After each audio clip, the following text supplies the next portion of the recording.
नमस्कार दोस्तों, हिंदी साहित्य लाभ चैनल में आप सभी का फिर से हार्दिक अभिनंदन है। जैसे कि हम सभी को पता है, इस चैनल के माध्यम से हम UGC net, JRF, TGT, PGT जैसे विभिन्न परीक्षाओं को दृष्टि में रखते हुए अध्ययन करते हैं और उसी को आगे बढ़ाते हुए आज हम पढ़ने वाले हैं यूनिट 7 में लगी हुई कहानी पिता। पिता कहानी का प्रकाशन वर्ष 1965 ईस्वी में होता है और इसके लेखक रहते हैं ज्ञान रंजन। पिता कहानी में यह दिखाने का प्रयास किया गया है कि पारिवारिक संबंधों के बदलते स्वरूप को कैसे बदलता है, क्या परिवर्तन होता है। कहानी में पिता के पुराने विचारों और उनके बेटे के विचारों में टकराहट होती है, मतलब एकदम विपरीत चलती है। पिता को नई चीज़ों में कोई दिलचस्पी नहीं होती है, न ही उनका शौक रहता है। पिताजी कभी भी बेसिन में हाथ धोते हुए इस कहानी में नहीं दिखाया गया है और ना ही पंखों के नीचे सोते हुए दिखाया गया है। तो इसको हम डिटेल में अध्ययन करते हैं आज की मुख्य कहानी पिता कहानी को। उम्मीद करते हैं दोस्तों आपको ये पसंद आ रही होगी, और अगर आप इस चैनल पर नए हैं तो please like, comment and subscribe जरूर कर दें, ताकि ऐसे ही इंटरटेनमेंट और बेहतर से बेहतर वीडियो आप सभी के बीच लाते रहें। कहते हैं, उसने अपने बिस्तरे का अंदाज लेने के लिए मात्र आध पल को बिजली जलाई, मतलब आधा, कुछ ही मिनट के लिए या फिर कुछ सेकंड के लिए। बिस्तरे फर्श पर बिछे हुए थे। उसकी स्त्री ने सोते सोते ही बड़बड़ाया, आ गए, और बच्चे की तरफ करवट लेकर चुपचाप सो गई। कौन? उनकी पत्नी। लेट जाने पर उसे बड़ी डकार आती मालूम पड़ी, लेकिन उसने डकार नहीं ली। उसे लगा ऐसा करने से उस चुप्पी में खलल पड़ जाएगा, मतलब बोलना शुरू कर देगी जो चारों तरफ भरी है। काफ़ी रात गए, ऐसा होना उचित नहीं मालूम पड़ता। अभी घनश्याम नगर के मकानों के लंबे सिलसिलों के किनारे किनारे सवारी गाड़ी धड़धड़ाती हुई गुजरी, मतलब जो वहाँ का रोड के किनारे जो बस या फिर सड़क थी, वहाँ से गाड़ी गुजरना शुरू हो जाती है। थोड़ी देर तक एक बहुत साफ भागता हुआ शोर होता रहा। सर्दियों में सब यह जगह गाड़ी गुजरती रहती है। तब लोग एक प्रहर की खासी नींद ले चुके होते हैं, मतलब दोपहर की बात। गर्मियों में 11:30 का कोई विशेष मतलब नहीं होता, मतलब गर्मियों में सब बाहर ही रहते हैं। यूँ उसके घर में सभी जल्दी सोया करते हैं, जल्दी खाया और जल्दी उठा करते हैं। आज बेहद गर्मी है। रास्ते भर उसे जितने लोग मिले उन सब ने उसे गर्म और बेचैन कर देने वाले मौसम की ही बात की। कपड़ों की फजीहत हो गई, बदहवासी, चिपचिपाहट और थकान है। अभी जब सवारी गाड़ी शोर करती हुई गुजरी तो उसे ऐसा नहीं लगा कि नींद लगते लगते टूट गई हो, जैसा जाड़ों में प्रायः लगता है, बल्कि यूँ लगा कि अगर सोने की चेष्टा शुरू न की गई होती तो सचमुच देर हो जाएगी, इसलिए वो सो जाते हैं। उसने जम्हाई ली। पंखे की हवा बहुत गर्म थी और वह पुराने होने की वजह से चिड़चिड़ाती सी आवाज़ भी कर रहा था, मतलब जो पंखे की आवाज़ होती है उससे बर्दाश्त नहीं हो रहा था, बहुत जोर से आवाज़ हो रही थी।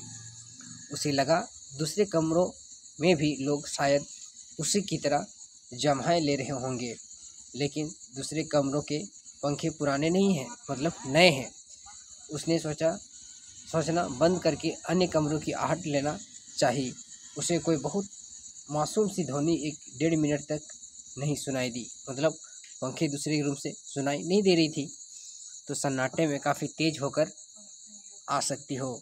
तभी पिता की चारपाई बाहर चरमराई, मतलब उनके पिताजी तो कहीं से बाहर आते तो हमेशा बाहर में ही लेटते थे, तो उनका जो चारपाई है वो चरमरा करके शोर दिया, आवाज़ की। वह किसी आहट से उठे होंगे।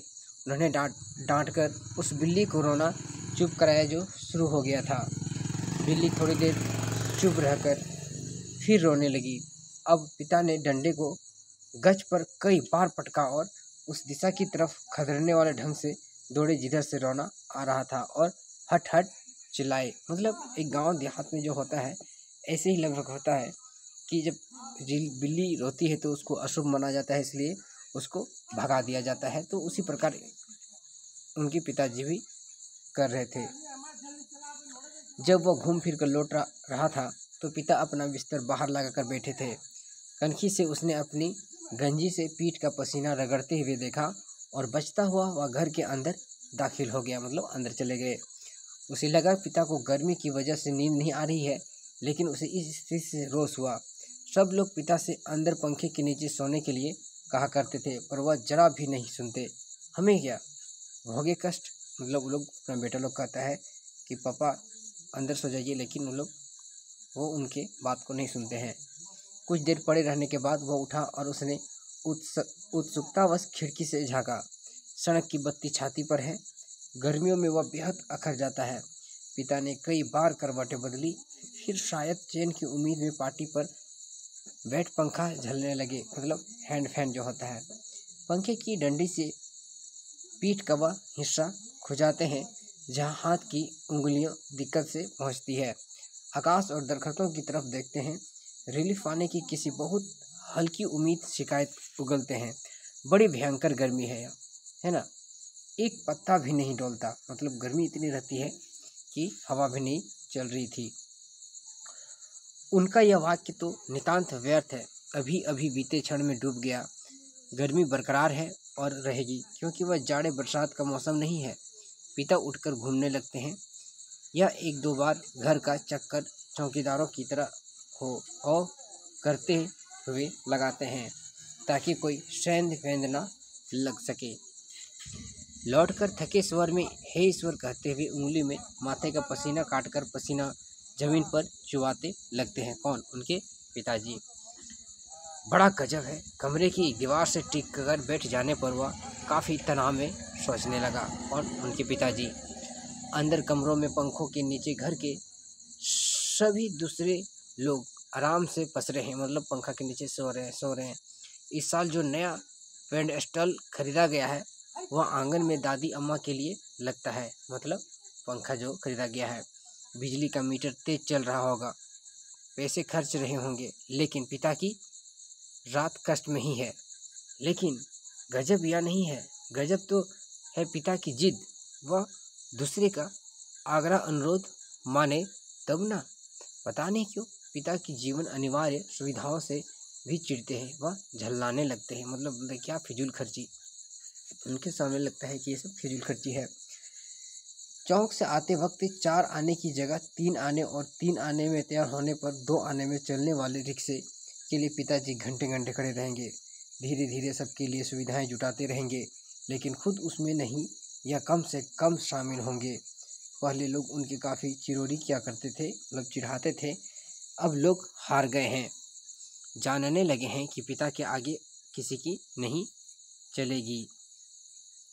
आज तक किसी ने पिता को वॉश बेसिन में मुंह हाथ धोते नहीं देखा है। बाहर जाकर बगिया वाले नल पर ही कुल्ला दातुन करते हैं। दादा भाई ने अपनी पहली तनख्वाह में गुसल खाने में उत्साह के साथ खूबसूरत शावर लगवाया है, लेकिन पिता को अरसे से हम सब आंगन में धोती को लंगोटी की तरह बांधकर तेल चुपड़े बदन पर पाल्टी पाल्टी पानी डालते देख आ रहे हैं, मतलब कभी भी शावर में नहीं नहाए हैं अभी तक।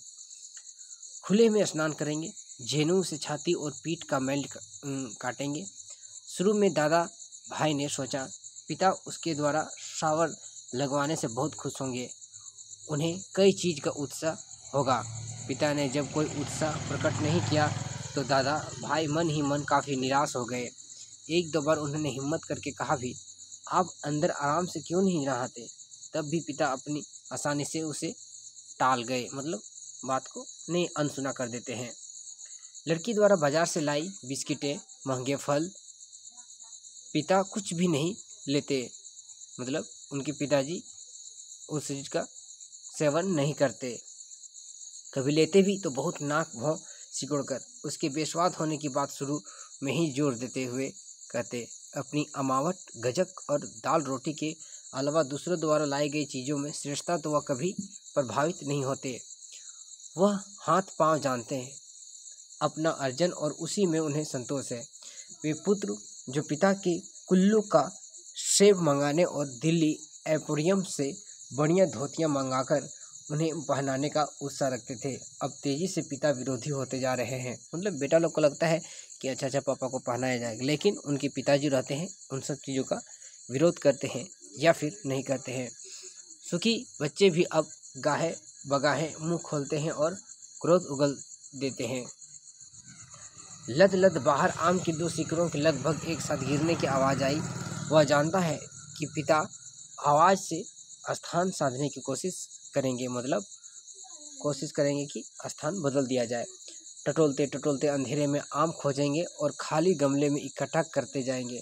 मतलब जो रात में जो आम गिरती है ना, इस चीज़ को चुनते हैं, मतलब ढूंढते हैं और जमा करते हैं। शायद ही रात में 1-2 आम उसके चुग जाते हैं, मतलब सब के सब आम रात में ही चुन लेते हैं, ढूंढने पर नहीं मिलते। इनको सुबह पा जाने के संबंध में उन्हें रात पर संदेह होता रहेगा। कहते हैं दीवार से काफ़ी देर एक ही तरह के टिके रहने से उसके दुखने लगते हैं। पीठ जो है ना, उनका दर्द होना शुरू होने लगता है। नीचे रीढ़ के कमर वाले हिस्से में रक्त की चेतना बहुत कम हो गई। उसे मुद्रा बदली। बाहर पिता ने फाटक खोलकर सड़क पर लड़ते चिचियाते कुत्तों को हड़काया, मतलब कुत्ता जो लड़ते रहते हैं उसको भी वहाँ से भगा देते हैं। उसे यहाँ बहुत खींच हुई, मतलब गुस्सा आया उस पर। कई बार कहा, मोहल्ले में हम लोगों का सम्मान है, 4 भले लोग आया जाया करते हैं, आपको अंदर सोना चाहिए, ढंग के कपड़े पहनना चाहिए और चौकीदारों की तरह रात को पहरा देना बहुत ही भद्दा लगता है। लेकिन पिता की अड़ में कभी कोई झोल नहीं आता है। मतलब उनको लगता है कि हम लोग का, उनको बेटा लोग का मान है, सम्मान है, और उनको पापा को अगर ऐसे देखेंगे तो क्या उन पर बीतेगी या फिर क्या कहेंगे, इस चीज़ को लेकर उनके बेटे लोग बोलते हैं। उल्टा सीधा पता नहीं कहाँ किस दर्जी से कुर्ता कमीज सिलवा लेते हैं। टेढ़ी जेब, सदरी के बटन ऊपर नीचे लगा है, सब सोसाइटी में चले जाएंगे। घर भर बुरा लगता है। लोगों के बोलने पर पिता कह देते हैं, आप लोग जाइए ना भाई, कॉफ़ी हाउस में बैठिए, झूठी वैनिटी के लिए बेवड़ा का टिप दीजिए, रहमान के यहाँ 1.5 रुपया वाला बाल कटाइए, मुझे क्यों घसीटते हैं। लोगों का काम बोलना चुटकी भर में धरा रह जाता है। मतलब उन लोगों को कहता है कि आप लोग को जो करना है, जैसा करना है कीजिए, लेकिन मुझे किसी भी काम को करने या फिर कुछ खाने के लिए फोर्स मत कीजिए या फिर बल मत दीजिए, ये पिताजी कहते हैं। पिताजी वैसे तो चुप रहते हैं, लेकिन जब बात बहस में उन्हें खींचा जाता है तो काफ़ी करारी और हिंसात्मक बात कह जाते हैं। उल्टे उन्हें घेरने वाले हम भाई बहन अपराधी बन जाते हैं। कमरे से पहले भाई एक खिसकेगा, फिर दूसरा, फिर बहन, फिर तीसरा, चुपचाप खीजे हारे खिसकते रहेंगे। अंदर फिर माँ जाएगी और पिता पिता कमरे में गीता पढ़ने लगेगी, है ना। तो ये बहुत इम्पोर्टेंट है, माँ जाएंगे और पिता कमरे में गीता पढ़ेंगे। ये काफ़ी इम्पोर्टेंट है, हो सकता है, क्योंकि अब यूजीसी नेट जो है ना, काफ़ी गहरी सी बातें पूछने जाने लगी है। पूछा जा सकता है कौन सी किताब पढ़ती है, तो गीता पढ़ते हैं। ये झोला लेकर बाजार सौदा करने के लिए चले जाएंगे। होता हमेशा यही है, सब मन में तय करते हैं आगे से पिता को नहीं घेरेंगे, लेकिन थोड़ा समय गुजरने के बाद फिर लोगों का मन पिता के लिए उमड़ने लगता है। लोग मौका ढूंढते लगते हैं पिता को किसी प्रकार से अपने साथ सुविधाओं में थोड़ा बहुत शामिल कर सकें, पर ऐसा नहीं हो पाता। वह सोचने लगा कि भूखे के सामने खाते समय होने वाली व्यथा सरीखी किसी स्थिति में हम रहा करते थे।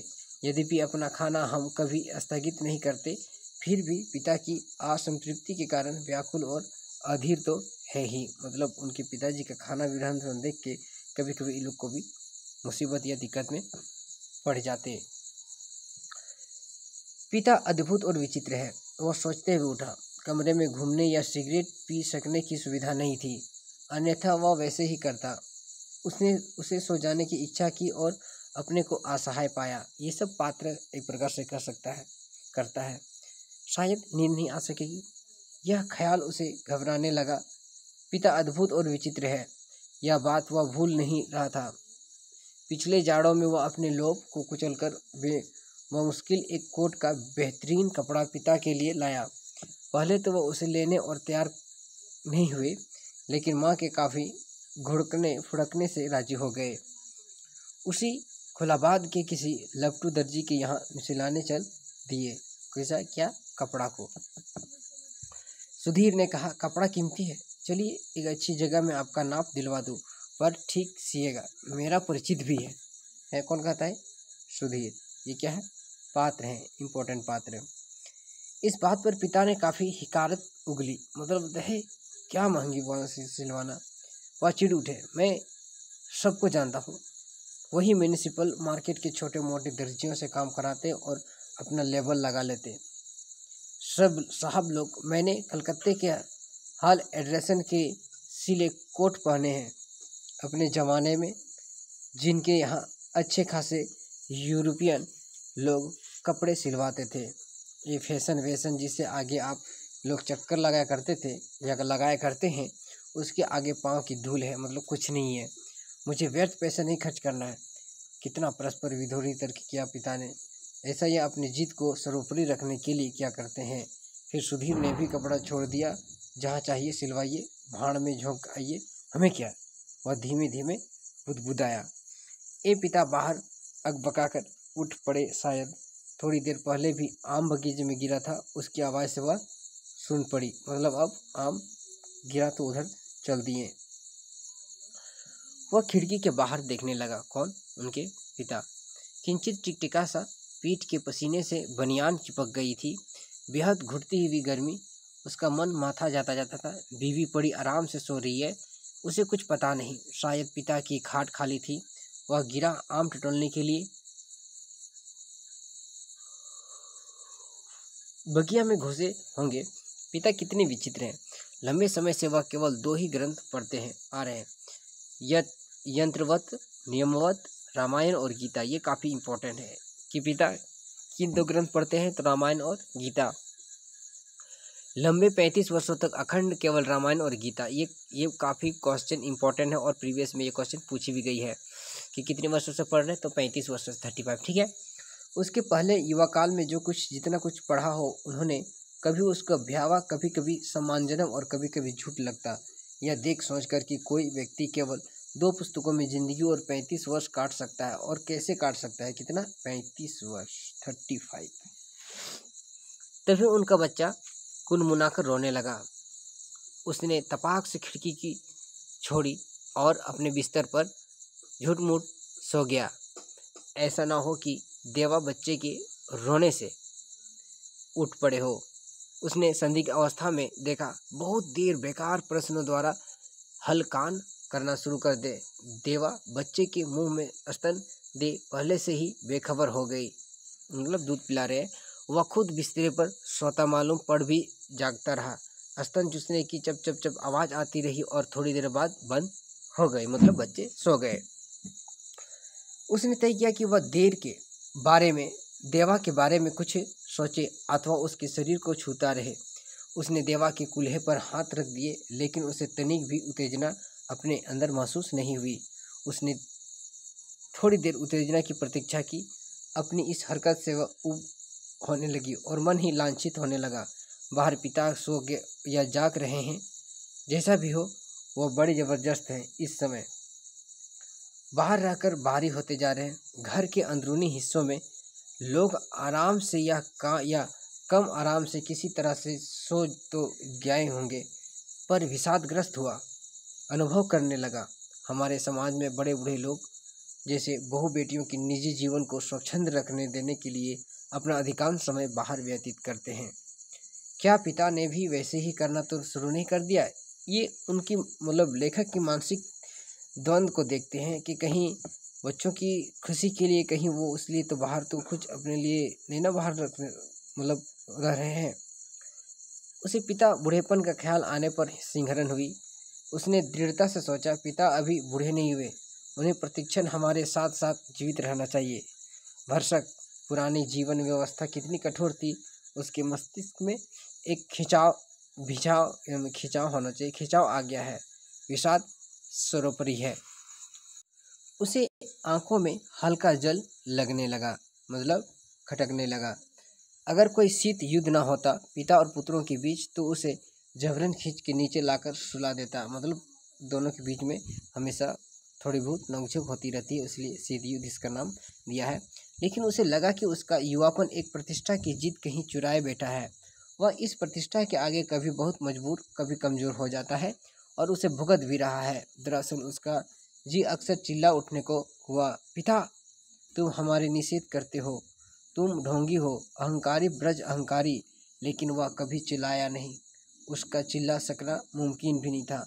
वह अनुभव करता था उसके सामने जिंदगी पड़ी है और पिता इस पर चिल्लाने में उसका नुकसान हो सकता है।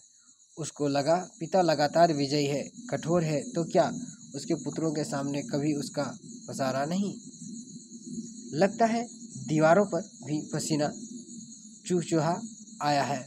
खुद को छुरा भौंक देने और दीवार पर सिर पटकने और सोती बीवी के साथ पाशविक हो जाने का ढोंग सोचने के बाद भी गर्मी की बेचैनी नहीं कटी। मतलब इतनी ही ज़्यादा गर्मी थी कि सब परेशान थे, लेकिन पिता को किसी चीज़ का, इस चीज़ का कोई भी जिक्र या फिर फिक्र नहीं था। उसने ईश्वर को बुदबुदाना चाहा, लेकिन वैसा नहीं किया। केवल हल्के हल्के हाथों से, पंजों से सिर के बालों को दबोचकर वह रह गया। मौसम की गर्मी से कहीं अधिक प्रबल पिता है। उसने सामने एक घटना मजबूती में टंग गई। उसने घटना को मन में दोहराया। वायुसेना में नौकरी करने वाला उसका कप्तान भाई, तो ये इम्पोर्टेंट है, किसमें करता था? वायुसेना में। बहन के यूनिवर्सिटी के खर्चे के लिए 10 वर्षों तक 50 रुपये महीने भेजता रहा था। एक बार अकस्मात, मतलब अचानक, कप्तान भाई होली अवकाश मनाने घर आ गया। पिता ने उसके हाथ में उसके नाम की 1200 रुपये वाली एक पासबुक थमा दी। सबको यह बड़ा आकस्मिक लगा। कप्तान भाई को हैरत हुई और हल्की खुशी भी। एकाएक काफ़ी रुपये मिल गए, लेकिन इस बात से उसे दुख और पराजय का भान भी हुआ। उसने अपने को छोटा महसूस किया और 2 वर्ष तक बहन के लिए उसने थोड़ा बहुत किया, वह सब एक पल में घटकर नगण्य हो गया। फिर भी वह अनुभव कर रहा था, कप्तान भाई ज़्यादा सोचते नहीं, खिलाड़ी तबीयत के हैं, ज्ञान की तरह चुटकी में धरती छोड़ देते हैं। कितने मस्त हैं कप्तान भाई। उसे लगा पिता एक बुलंद भीमखाए दरवाजे की तरह खड़े हैं। उसे टकराकर हम सब नियत पिंदी और दयनीय होते जा रहे हैं। इस घटना को याद करके पिता के प्रति खीन हो जाने पर भी उसने चाहा कि वह खिड़की से पिता को अंदर आकर सो रहने के लिए आग्रहपूर्वक कहें, लेकिन वह ऐसा नहीं कर सका। वह असंतोष और सहानुभूति दोनों के प्रति असंतुलित भटकता रहा। ये इम्पोर्टेंट लाइन है, प्रीवियस में क्वेश्चन पूछी गई है। मतलब जो कप्तान भाई सब आए थे ना, उनको लगा था कि पिता को अंदर लेके जाएंगे, लेकिन उन्होंने भी ऐसा नहीं किया, या उनके पिता भी नहीं जाते। ना लोग को शेड से उठती इंजनों की सटिंग ध्वनि, ना कंक्रीट की ग्रेट रंग पर होकर आती धूमनगंज की और इक्के दुक्के लौटते इक्के दुक्के की घोड़ों की टापे, न झगड़ते कुत्तों की नोक-झोंक। बस वो कहीं उल्लू एक गीत, एक वचन और विभत्सा में बोल रहा है। रात्रि में शहर का आभास कुछ पलों के लिए मर सा गया। उसको उम्मीद हुई कि किसी भी समय दूर या पास से कोई आवाज़ अकस्मात उठ जाएगी, घड़ी टनाटन जाएगी, या किसी दौड़ती हुई ट्रक का तेज लंबा हॉर्न बज उठेगा। शहर का मरा हुआ आभास पुनः जीवित हो जाएगा। पूरा शहर कभी नहीं सोता या मरता। बहुत से सोते हुए जान पड़ने वाले वे संक्षिप्त ध्वनियों के साथ या लगभग ध्वनिहीनता के बीच जगे होते हैं। रात की काफ़ी बीत चुकी है और इस समय यह सब सोचना सिवाय सोचने के कितना निरर्थक था। मतलब कहीं ना कहीं उनकी पिताजी एक प्रकार से हट्टी या फिर जिद्दी कह सकते हैं, और कुछ भी दुनिया उलट पुलट हो जाए, धरती आसमान एक हो जाए, लेकिन उनके पिताजी एक भी बात नहीं सुनते थे या फिर ऐसा कोई काम करने के लिए तैयार नहीं थे जो कि नई पीढ़ी को पसंद आता हो। शायद पिता ऊँघ गए। करवट बदलने से उत्पन्न होने वाली खाट की चरमराहट, आम टटोलते समय सूखी अधसूखी पत्तियों के कुचले जाने की आवाज़, लाठी की पटक, मकान के फेरे के वक्त की खास खासार, कुत्ते बिल्लियों को हड़काना कुछ सुन नहीं पड़ रहा है। इस विचार से पिता सो गए होंगे। उसे परम शांति मिली और लगा कि अब वह भी सो सकेगा। शीघ्र नींद के लिए उसे टकटकी बांधकर पंखे की तरफ देखना शुरू कर दिया या शुरू किए। गर्म हवा के बावजूद दिन भर की व्यर्थ थकान और सोच विचार से पस्त हो जाने की वजह से वह नींद में चित हो गए। थोड़े समय उपरांत एकाएक उचक्कर उठ बैठा। उसने चारों तरफ कुछ देख पाने के लिए कुछ क्षणों तक गड़े रहे, मतलब देखते रहे। अंधेरे का घूरा। हुआ यह कि उसे शरीर में एकाएक बहुत गर्मी सी लगी थी, मतलब गर्मी अब ज़्यादा हो गई थी। अजीब सी सरसराहट हुई, शायद पसीने की भीगी टांग पत्नी के बदन से छू गई। मुंह में बुरा सा स्वाद भर आया था।